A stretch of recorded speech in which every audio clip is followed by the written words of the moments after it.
scríofa cardia agus fáilte hiag ihe Chultúir. An téma a bheith lé agin ná an teanga Gaeilge agus bháilamanis duine a chur in aithne dóibh. Ibríonn sé mar ifigach Gaeilge faoi láthair I Comhairle Chontae an chlár, ach in Norrig scríb sé alt sa fápar nuachta the Clare Champion dar tidal Irish, there is healing in the language. Agus tá leabhar scríofa aige Comhairle dar tidal Coming Home, One Man's Return to the Irish Language. Michael McCaughan tá fáilte róit, tá súlagam go bhfuil tú go maiid. Míle maithagad tá mo chuaimhnas an seo sa bhreadan. Go híntach. Michael, dús an diglaat an righteous healing a chur I ggóthaigh stúin. An raibh tú a déanamh tagart don coronavirus ag an am nó cad a bhí siúlagat ag scríomhan al sin. Ní rá dús bechóir am rá gur scríomh mé thosaigh mé déanamh taide an leabhar beidir 5 bliain ó hin, agus thosaigh an sin an tréimhse ina rá mé ag scríomh Gadíireach cabadal inig cabadal ná trí nó ceirle bliain ó hin, so bhí sé scríofa bhí sé críochna agam solar thosaigh an fandéim. Agus so in riire buinean an terma leis le rud bhhaid níos lethna ná ospedéil agus vírus agus rudí mar sin. Buinean sé in riire píre le cuasaí psicolaíochta, mar nuair a chosaimid amach ag caint faoin Gaeilge agus an faoin teanga, níl se cosúla le bheith ag caint faoin teanga eile Spáinise nó Francaiche agus tír thorsáile nó rud mar sin nó fiú caithfheimsere. Tá muid ag caint faoi rud ábhar cainte atá sáte is tí linn, agus is cuma cén dearcha dúilteach nó dearfach a bheith agat an teanga, churann sé is ábhar a churann isteach Éirinn mar tá sé beo ó chosamar an scoil, go dtí an ardteist agus ina dhí sin tá sé de feicáil, tá cóthaíocht da, cloise mé feicimid sé, bíon an tíiseach, fiú an focail an tíiseach, ní Prime Minister atá againn ach tíiseach, agus an leis atá gceist ná beidir an iireacht nó an obair go mo cóirúing a dhéanamh teacht tríd an bagáiste nó an baggage atá in our héal go háirithe mar fáistí agus déagóirí ag breanúir an teanga mar over scrúdú agus ní mar over atá in our grí agus sanaireacht agus atá fós beo agus spreagú. So tá fáib agat mother leis an slí bhfuil an Gaeilge á múna inar góras vidicus.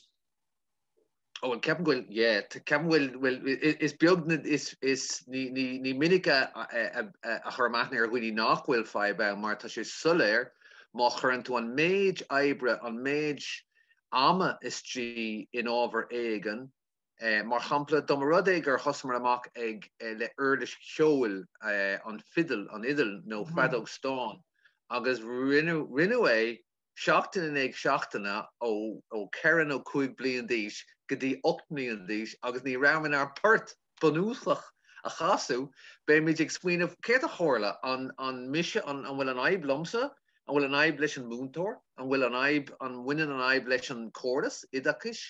So tá sé tharbheith tábhaach go mé mís onric faoin córas idachas agus cumála sin onric faoi céco sríanta is atá ábhar cosú leis an Gaeilge nó éon ábhar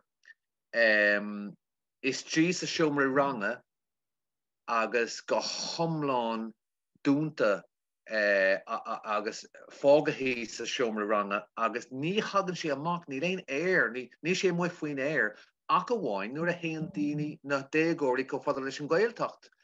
Sa saoirigh agus buineann siad céad a tharla an sin, bíonn siad ag chuoinú sa carclós nuair a hagann na tismóthirí agus iad a thuirt a reis go bailíoch an cliath nó cibé áid eile.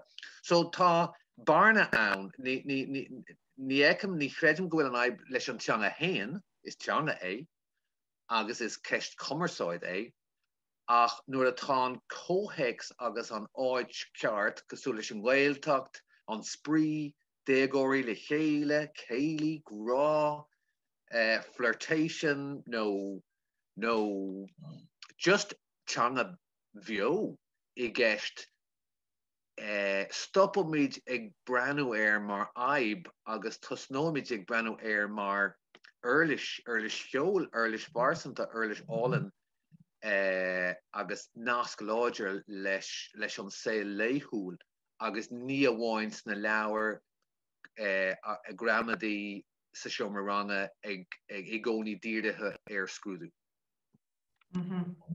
Agus cé có tábhad a cén ról atá ag na tuismitheoirí maidir leis an Gaeilge go háirithe ó thaobh páistí a freastalíonn ar na Gaelscoileanna. Arbh tábhaach. Ach tá tú caiim faoi gá ábhar difriúil an rud amháin Gaelscoileaní rud eile an scoil béarla mar champla. So tá gá rud I gceist cosú le gá becóir go méid gá scrúdú I gceist becóir go méid gá córdas I gceist. Mar má haon páiste ógus deach agus tá tom idachas I gceist sin rud go hiomlán ná dúrtha agus teachaí an teanga gan stró. Ní gan stróach. An cináil na gnéithe céanis atá géan teanga. Ach má haon tú is deach cosú lumsa St. Michael's College, Bóthar Aylesbury im lá clia ní rah éon cóheics níos leithna ná an seomranga. Ach tuigim gfuil an imimecht seo dá hangach agus díreithe ar ghuioine Beiidir nach bhfuil Gaeilge líofa acu nó fiú mór an Gaeilge. So derhi mé a méid seo I Maryland má tá sé in óíre díreithe ar hisismóirí. So there's a phrase I always come back to, which is, and it's not simply about language. I think it goes with other habits that we form. And that is that the greatest predictor of a child's attitude to Irish or anything will be what is the attitude of the parents towards that thing. And I think that goes for alcohol, it goes for Irish, it goes for sport, it goes for many, many, many things.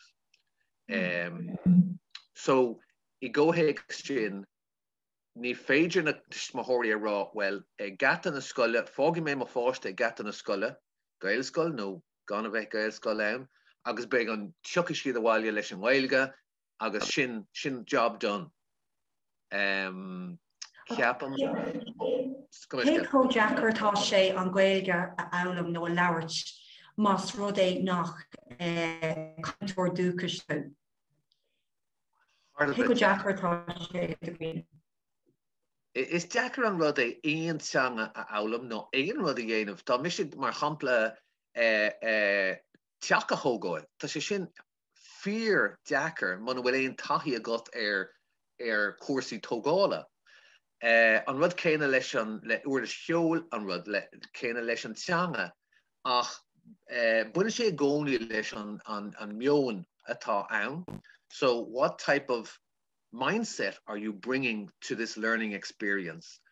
Are you bringing one of struggle? Are you bringing reluctance to this? So you see into síos agus beidir goil tu déanamh ranganí de gcuoine fásta in áit éigen agus, uair a bhaint sa seachtain nó gá uair an ag na seachtainna tá lá, bhí lá ebre agat, tá an duine air le déanamh agat fós, tá sé na seachta chlog, tá tú ag tite de chola, agus tá tú sitjes jack shumra ranga ag foulam. Na brihira, Jesus, a reach ella. We're back learning verbs, sitting in a room at 7 o'clock in the evening, and we're 40 plus years of age, or older in my case. Will tú ag déanamh tagart anois don Gaelbore?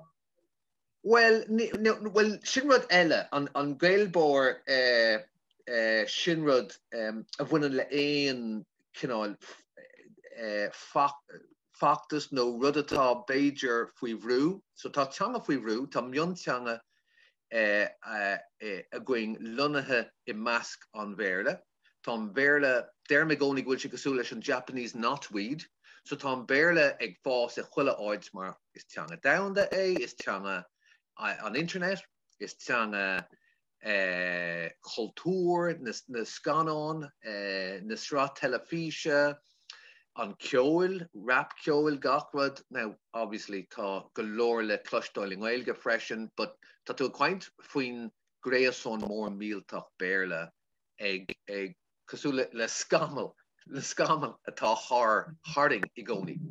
So the English language is there, it's inevitable, it's huge, and it sucks up an awful lot of space in our lives. Because sin mar atá, like agus ní féidir é a hacant ach a bhhain má táú in neadidir céáid sin bhfuil tú an é a hacant in isis fiú guidóir nó an ceafrún rua, you know, tá sé sul go bhfuil daoine ag bogus teach amach. You know, the day of the monoglot, daoine bhfuil nach bhfuil ach éon teanga agus an Gaeilge acu, tá sé hart, you know, neadidir an bhfuil éon daoine, éon monoglot fág hís a tíir seo. An Gaelbore is over LA agus bí McCaughan ag smuoinú ní bhualam le Gaelbores sa Jailtacht ach taobh a muit an Jailtacht ceapan beidir go bhfuil daoine ar a chosant maidir leis an teanga. People get quite defensive about the language because they love it.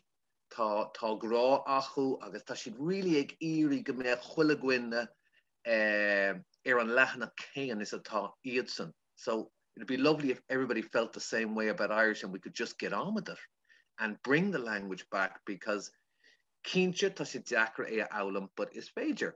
You know, it is very doable, and as soon as you start, you begin to walk. Is ceist, you know, in Spanish dúirt fila mór le rá Antonio Machado, el camino se hace al andar. You find the road by walking it.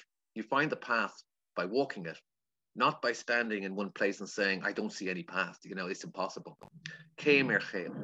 So the Gaelbore is dinne beidir a bhfuil an Umarcabéma chórsaí teanga agus an mar achtasóir as a campaigner.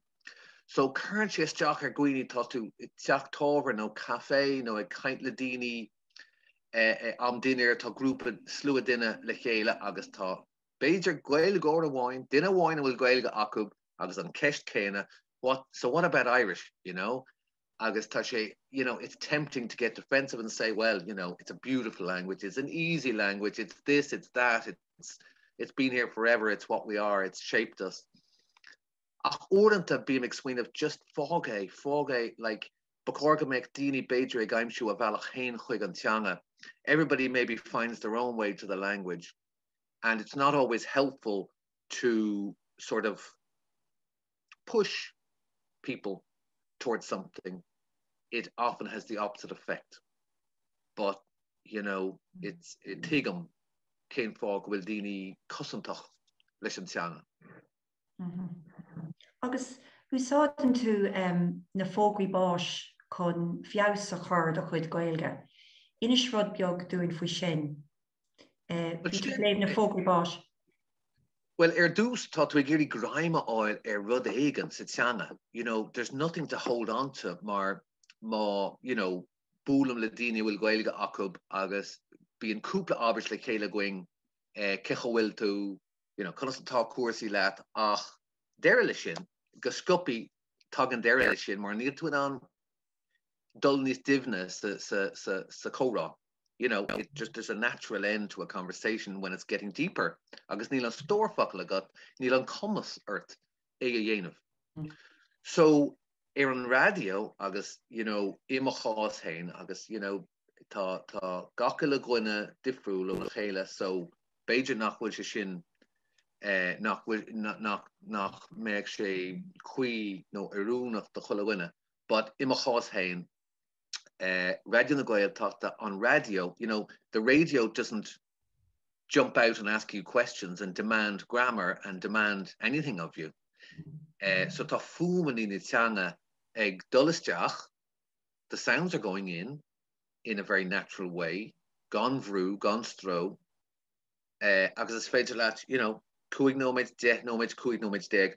Ach rud amháin, bíonn tú ag géirí graime áil rud éigean agus na fógraí báis, bíonn siad le chluistóil seach nó 8 nuaire in aige an lei radio na Gaeltachta. So cloisian tú na nanam nach a céine, bíonn siad a caint faoin Gael atá idir gooine, you know, such and such sister, brother, partner, family, deceased, predeceased, etc., age, place. Agus sin cinál, you know, bhí mé brasásta go raibh just léirscáil no piece of beag den Miran Amari. It's like a language is a bit of a jigsaw puzzle or a code. And it was very satisfying to be able to contain a small piece of that and bit by bit each day become familiar and feel like when the Fogarty Bosch came on, I was, you know, I could understand beginning, middle and end what it was about. Agus sin rud beidir scopi, sin hug sin thurla physical dumb, you know, a concrete result from this language acquisition, which is difficult in the beginning, but it's not always difficult. Éirinn sé ní séasca. Éirinn sé ní séasca, yeah. Agus I de leabhar a scríobh tú, úsáideann tú an focail an frása Jailtacht. Cad atá gceist leis an focail sin? Buine sin le Tuaisceart na Éirinn agus an agus Comhairle sin cuasa Gaelbhain mar sna dachadaí credim na chuigadaí nuair a bhí an emergency mar a dtéircha anseo chuirú daoine go súla Martin O'Cahon you know, alleged subversives chuirú imáid they were interned agus as an nuair bhí siad, you know, bhí siad sáteas deach le chéile gan mór an le déanamh ach a bheith ag fanacht there conas éilú nó conas an tlí amach. So chosig siad ag caint Gaeilge le chéile agus daoine a bhí in an Gaeilge a labhairt chosig siad ag múnú do gooine eile. An rud céine Tuaisceart de Éirinn na H-blocks, just is cinál scéal fad agus scéal gear, daoine scéal gear as. Ach an Jailtacht sin gá acha le chéile, Gaeltacht agus jail. So nuair a bhí grúpi mór duine dúntasteach sa H-blocks, rinne block amháin mar Gaeltacht, ach obviously Jailtacht mar bhí siad sa jail. Agus nuair a thrasnig tú táirse chun deirte sin, so as soon as you walked into that block, you know, dumpig tú an Gaeilge. It was an Irish-speaking area. Hut, H-block hut, the old war huts from the British from the Second World War. So, Sais Ulskull a bhí a gceist, ach Ulskull practicúil bio in a raudini ag caint le chéile faoi cuasaí politiúil, faoi, you know, cócaracht, faoi just an gná héal. Bhí daoine an cumarsáid a dhéanamh le chéile agus dom rud ag go raibh tusa lífing Gaeilge, bhí tú ag cabhla duine eile a bhí písing Gaeilge, an duine a bhí beag an Gaeilge acu, bhí siad ag fálam cúpla focail do gcuine eile, so bhí cinál chain ann a bhí ag dul ó duine a bhí lífa go dtí an duine a bhí just cúpla focail agus gacill a gcuine ag cabhla le chéile.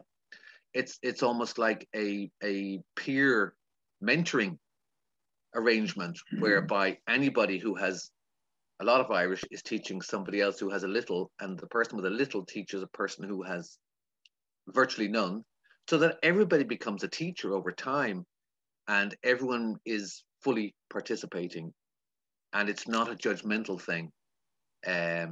Is an rud a bhí ann tá sí soléir ó na aglah rinne mé go raibh daoine, you know, go raibh muín agus misneach agus nach raibh fatias chuoine just a chuid focail a rá. So an atmosphere in which you can speak your Irish without fear of being judged or punished or whatever. Agus an tuairmitá agat ná bhfuil an Gaeilge anna leidir sa Tuaisceart Comhairle agus mar dearann tú the way Irish is taught in the north, you said it blew you away.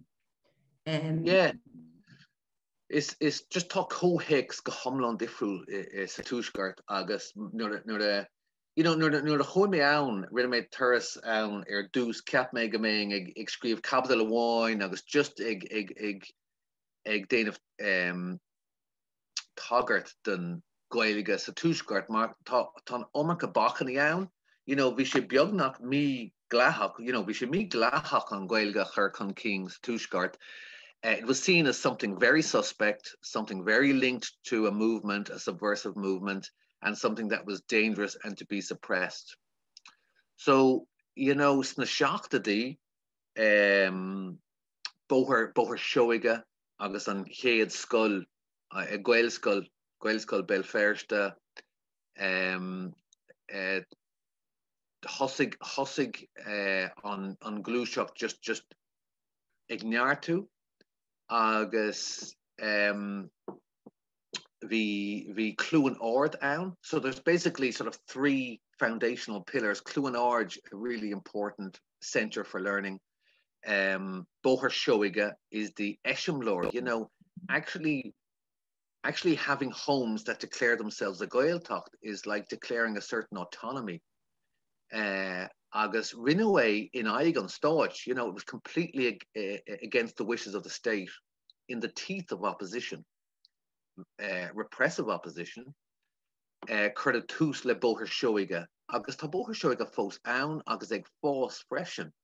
Agus inis tá na páistí a bhí ann na seachtaí, tá siad in a príomh ide sa Gael Choláiste in Nire, mar shampla. So you've got the son of one of the founders is principal of a Gael Choláiste in Derry. It's like a flower or a tree that grows and has branches. So there's tá spragu ann agus beidir fuinmh.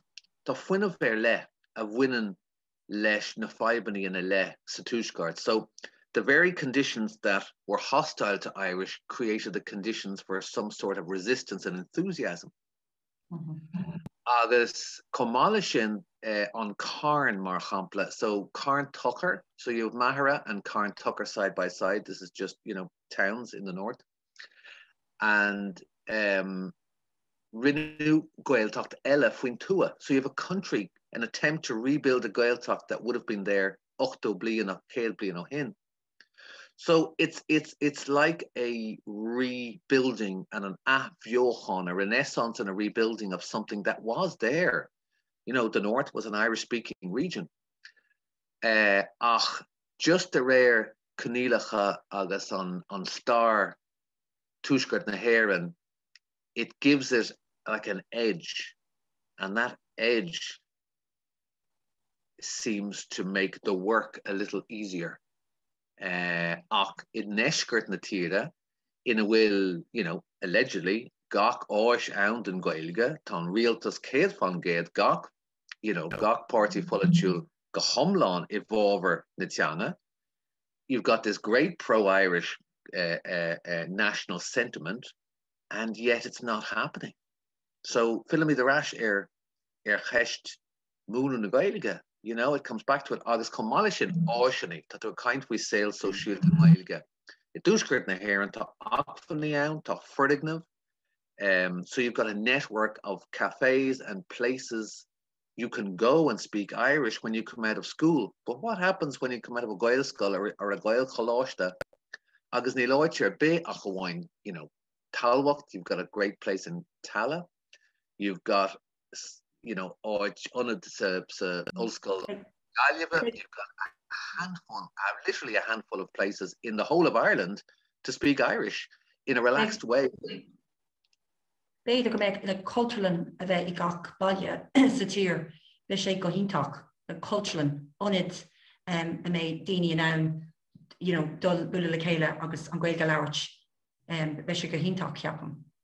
Beic sé sin go híntaach agus Comhairle sin tá seanachar lom agus bíonn sé gobar leis na cóirchaman, Unite Forsa agus áitní mar sin. Agus bhí carn mór airgid acu, beidir 8-10 bliain ó hin, agus bhí sé ag smaoinemh céir dhéanamh míad leis. agus an rudaí siad ag smíanamh ná ferdig na mechanic mar hampla. So just, invest in the Irish on Mion Éirinn ach igoni, we'll invest in bricks and mortar and we can't go wrong. Land, housing. Ach, don't make na chóir coming in now, don't make gach can all ray grey than the sale na Éirinn. So you'd have the trade unions buying buildings here and there and maybe opening some of them up for an Irish speaking environment. Tá Fíbín taréis, Fíbín in Galway, very important initiative they have on Taibhearc in Gailge, and they have a cafe sheer in Akile Indrawan. So they've opened up a cafe in a former pub. Before nuair tá áisne ar fáil agus tá fuinmh ar fáil, nuair a chuireann túd le chéile é bíonn daoine, ó walú, malan sé daoine. People are attracted, energy attracts energy. And the energy of initiatives like Fíbín and others seems to start up the engine a bit and get people going. Agus, just mála leis an Tuaisceart arís, an bhfuil an ceart go bhfuil eán bhfuil cúpla díal seoir ag leabhart Gaeilge agus ag feilim an Gaeilge sa Tuaisceart. Well, sin beidir an réimse is tábhachtaí faoi láthair go bhfuil drám mór mílteach. Sin an áid sin bhfuil beidir an dul chun cinn is mó déanta le déanaí. So you have Linda Irvine in Newtonards road, with a long road connecting the centre of Belfast with Loyalist Belfast, East Belfast. Agus Linda Irvine, again, they have a building, they have a place. Agus hosig siad amach just, gamal, bug shave, a kind of lug anam nacha, coming at the Irish language in a way that wasn't going to immediately make local people feel like they were being assaulted with the Gael. Agus a niche on Maid Dini, like niche than on, like on Maid Dini tá giri Gaelge a Lara agus Shinu den Arangani, Neil niche than on a Cholinu. They have a hard time keeping up with the number of people who want Irish classes. Agus Niawain Shin ach nor bhí mise ann rinne me court arhu. There was a dinner meetup, so parents and small children eating a meal. It's a working class area. It's a working class area of Belfast, and it's hard times for people there often. So Rinu, with imagination, they have made a series of Irish language meetups that aren't simply about the classroom. So you've got dinner with Irish for parents and children, small children. A brilliant combination. The kids are doing pictures and stuff on the floor with Irish teams, and the parents are learning Irish as they go along. And a local hostel for the homeless is cooking the food. So you actually are building what people call social capital out of the language in an area where you would think it wouldn't be happening. So Linda Irvine really tá sí déanamh Obrnagapil in East Belfast. Ach, tá go leor daoine ar an taobh sin den chathair ag feilim na Gaeilge, agus, the myth, it's helping to lift some of the myths and attitudes about Irish that would have been among the Protestant population for historic reasons, I guess. Tá sé suimiúla fad. Tá sé ceart rá gur tharla beidir aistriú teanga sa tír seo, that a language shift, a big language shift occurs in this country, more than anywhere else, perhaps. Yeah, like agus nóir bhí a kind faoin teanga, ní féidir on ábhar sin hacad. We really need to talk about the history of the Irish language. We really need to talk about the trauma associated with the fastest language shift, probably the fastest language shift in the history of humanity. Tá tú a kaint faoi teanga a bhí, bhí chulagun ag kaint Gaeilge sa tír seo, seacht 8 géad bliain ó shin. Bhí fórmhór na níní fós ag kaint Gaeilge go dtí an 19 déag. So I'm sure an ghort the war, sa níl hís déag, tháinig ahrú, tháinig burda, absolute acceleration on an aistriú teanga. Agus ní amháin go raibh daoine gaistriú teanga, ach bhí an saoil go thomláin scrista acu. So you're not even just talking about an immigrant that goes to a country and learns a language out of necessity. You're talking about an entire social structure coming tumbling down on people and an absolute devastation arising from occupation, land, loss, famine, emigration. So imachordam se ní churlamid on béim gomachor horsey mar sin. Ceirt we starna teanga. Imachordam se bachor go méid starna teanga mar ear over the fáistí agus the guine óga. So I really think there should be a kind of a preparatory course, the type of course that North Americans do when they visit here and come to universities in the summer. You can do an Irish kind of Anglo, I don't know what they call it, Irish studies, Irish cultural studies. Agus tusníonn sé le courses star na tíre. So you learn about why there was an aistriú teanga, why there was this incredibly sudden accelerated language shift in which people were punished for speaking, children punished for speaking the language their parents, their mother tongue. You know, it is absolutely tubishta, catastrophic. And that psychological impact does not go away. You know, Lana sé raig o glúin go glúin. Ach ní maithling breanúir sin. You know, we don't like to look at that because that's holding up a mirror to issues that are potentially conflictive today. Agus is cuian am nár bhí mé an óig agus bhí an focail geirseach a úsáid ag maidir. No, he used the word geirseach. Now he would have claimed he wasn't an Irish speaker, but it was somewhere there in his biology. You could say it was passed on. Irish was there. Sinné agus ceapam nach bhfuil an dóchan tuiscin de going faoin biology agus an intersection of their biology agus biography. In other words, you know, scale on tail agus star on you know, star on phobal. So that link between a people and an individual story as it goes forward is something that's quite new, and ceapam go bhfuil golóir taide ó dhéanamh faoin Holocaust mar hampla.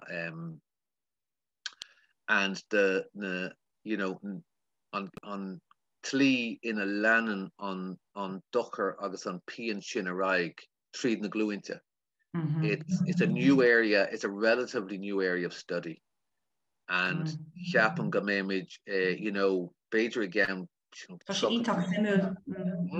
Ítach simúl agus tá golóir le golóir, you know, níl an tuiscint omlán a going, you know, tá tuiscint cóisríonta maidir leis on biology and biography and the manner in which these things condition us, that it's and I guess I direct these comments at the non-Irish speaker.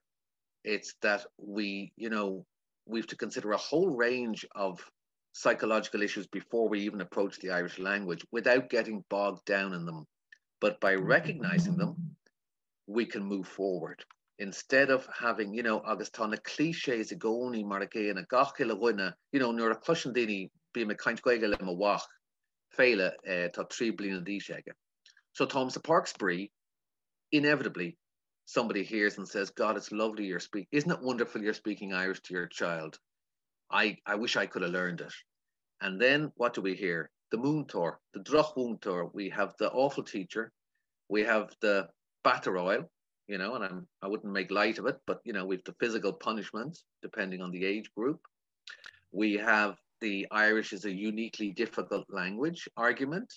We have the, I don't have a conúnt anyway, you know, even if I learned this language, sure, they wouldn't understand me in Donegal or Munster, depending on the conúnt. And it just, you know, tá si go sú le duine nach bhfuil ag éirí tasky, and if you know, go me leiscéil faoin na déagóirí, is bralam na déagóirí. I love the teenagers, but you know, déagóir tá I can't actually do that right now because I'm really busy looking at the window. Agus tuige mé sin ach we must also move on and say what happened when I was, a certain age in school, providing it wasn't completely abusive, I can actually move to a position where I'm gonna take this damn thing for myself because it's mine. It's not belonging to my school and my teacher and my past experience. Michael, go míle maith agat bhí sé go híntaach ag leabhar leat agus ag éisteach leat agus tásúil agam beidir am aigen sa topaicí go múla míle lena chéile arís. Go míle maith agat. Fáilte ród an go míle maith agat hain, Nóirí. Slán.